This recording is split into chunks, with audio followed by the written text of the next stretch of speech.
mukukkula, hidhaa qolaanqolii walaloo, na cuunfa, na boonsa, na joorsa, na ibsa, na dhaamsa, mul'isee na dhoksa.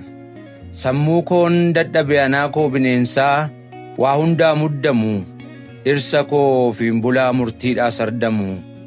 Si'a na mo'atee jirmaan na rukutu, ol butee gabbutee argiinaan taphatu.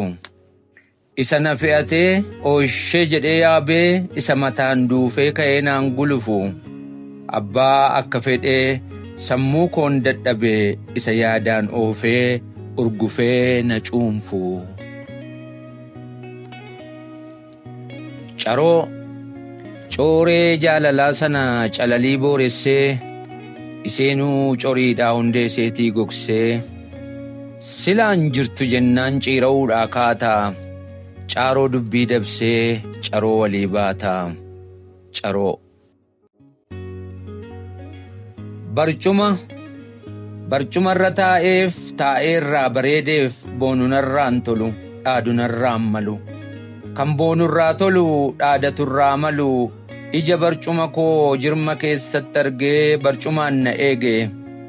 Isa kan na caalu kanan tajaajilu, isa abbaan barcumaa kan boonuudhaa malu. Barcuma.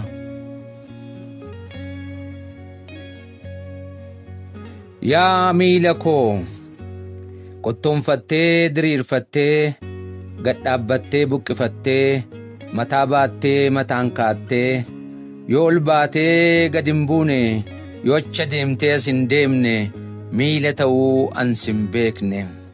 Yaa miila koo naagamteettiin gaafa duute, qaqqabsiisuu kaayaa fuute.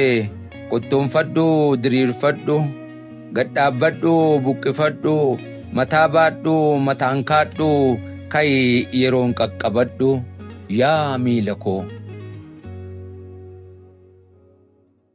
tuttuqee hundaa tuqeen laalaan tuttuqee siraasee, tuqaa mi'eeffachuun tuqa si dhabsiisee, tuttuqaa danachuun namarraa si baasee, tuqeen tuqaan quufne kajeeltuu taasisee kophaa si hambisee.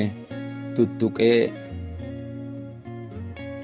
akka kottuu ol bayii gammaddee, gammachuun utaalteerra buutee, kottuu gadi bu'ii dallantee, dallansuun kilbiliqsi goote.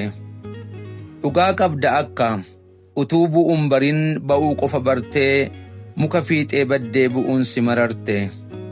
Mukni duwwaan turre sila yammuu korte, hin dagatte malee atis nama buuste. Si wayya jedhamee gabbuunaan ol baate. Akkuma ol ba'an gabbu'uunis jira, kallattii lammanuu hundatu marmaara. Ba'uu qofaa miti bu'urraas waa barraa, kilbiliqsin godhin hin aarina dara akka.